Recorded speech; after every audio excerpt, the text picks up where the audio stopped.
Hello! Welcome to my vlog. My name is Bong and this is my third vlog.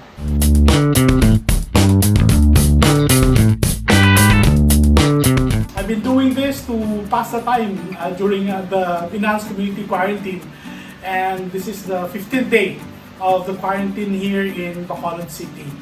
And today, I thought I'd like to talk to you about books.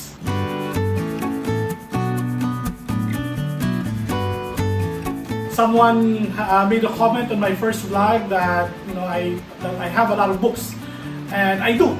I read a lot of books.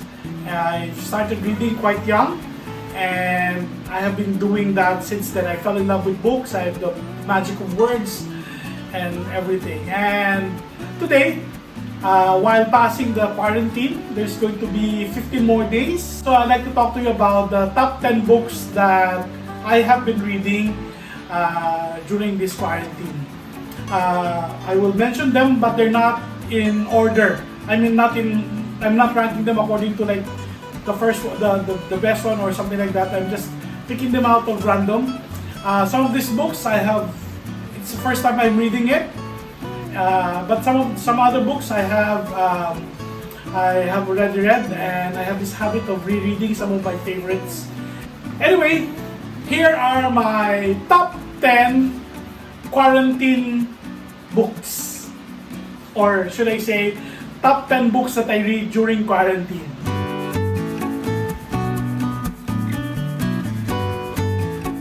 So here is the first one.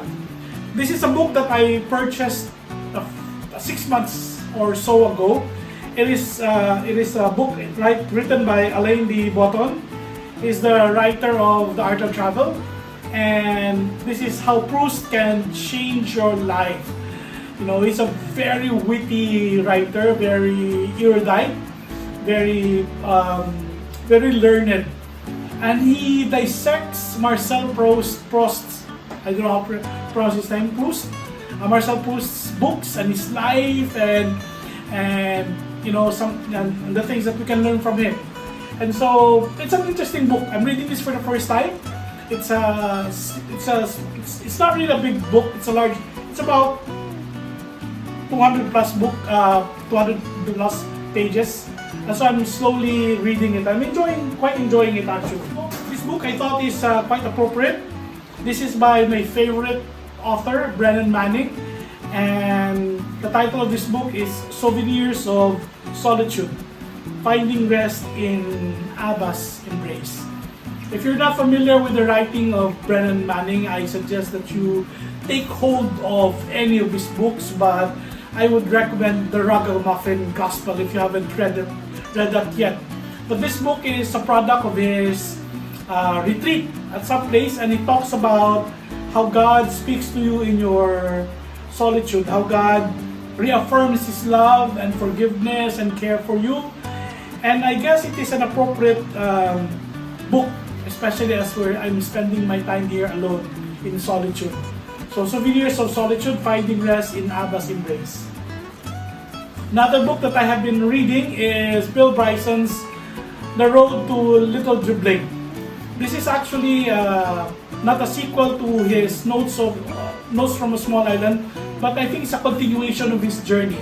Bill Bryson writes about his travels, and he's a very funny, very witty writer, and makes this laugh out loud observation about people and places that he has been to. And in this book, he travels around England and talks about the people that he met, the places that he has been to, and his observation about life in general.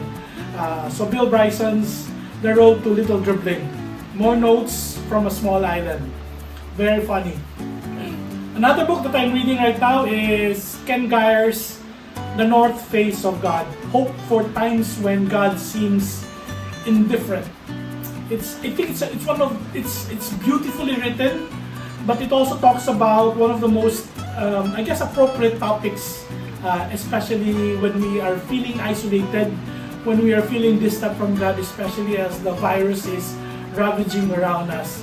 It answers and seeks to answer tough questions, questions like, does God care? Or, you know, is God with us? Or how do we endure when the going gets tough? So the North Face of God is an interesting book, I guess an appropriate book to read during this time as well. It will strengthen you, it will inspire you, and it will give you, I guess, joy to be assured of the presence of God in our midst right now. Another book that I'm sort of rereading is Paul Theroux's The Great Railway Bazaar. It's an old book, it's a classic, and I found this hardbound version from one of the thrift stores. And I'm so glad I was able to find this. And I've read this before, and it is his journey from London all the way to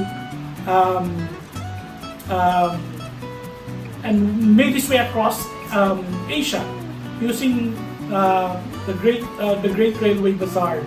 And it's, you know, it's kind of poignant reading about travel narratives when we are stuck here in our homes because of the quarantine.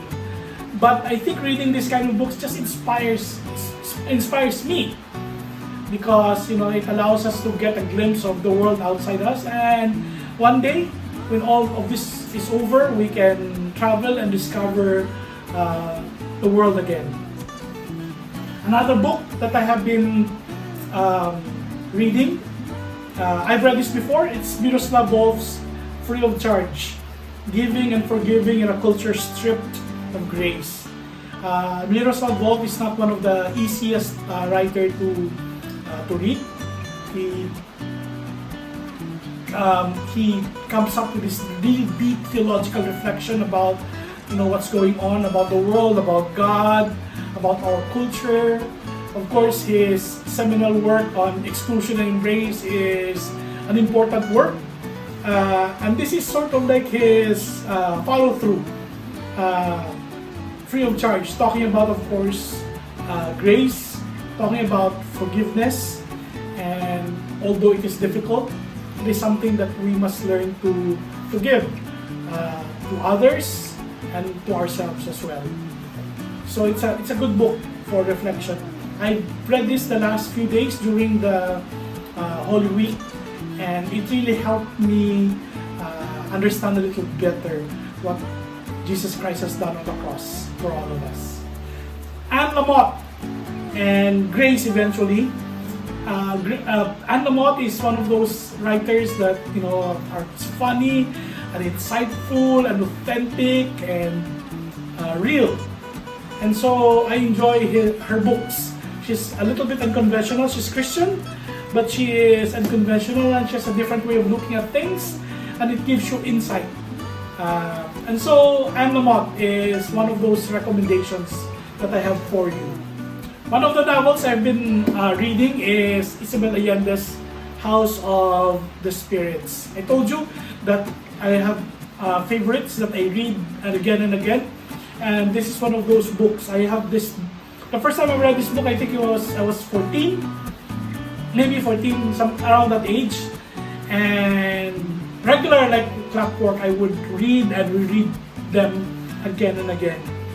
And I love this book. It's the story of a certain family, Isabel Allende's family actually, in Chile, and it's gritty, but it's also fantastical. It's also beautiful, but it's also it does not spare you from the ugliness of life.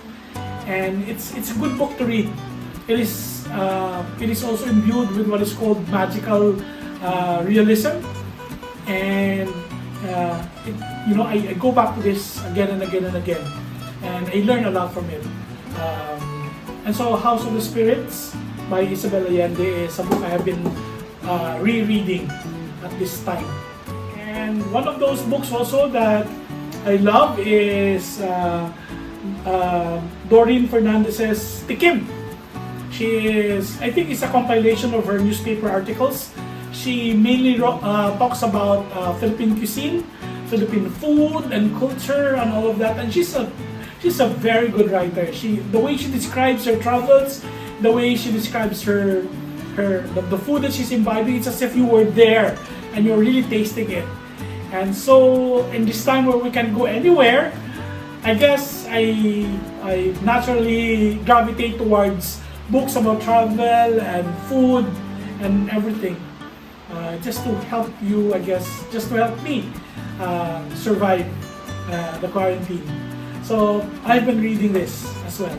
And then lastly, of course, is my girl, Mary Oliver. And this is a compilation of her poems. She passed away 2 years ago or something like that. And she's one of my favorite poets. I discovered her when I was at the most, I guess, one of the saddest periods of my life. I was browsing through a bookstore in Pasadena when I was doing my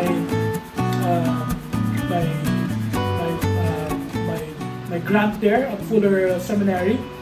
I was browsing through a book in a bookstore, and I came across her poem, Wild Geese, and while I was reading it, something touched me from deep inside, and I would have cried if I was reading it in private, but I was in a bookstore, it was in a public space, so I tried to hold it in.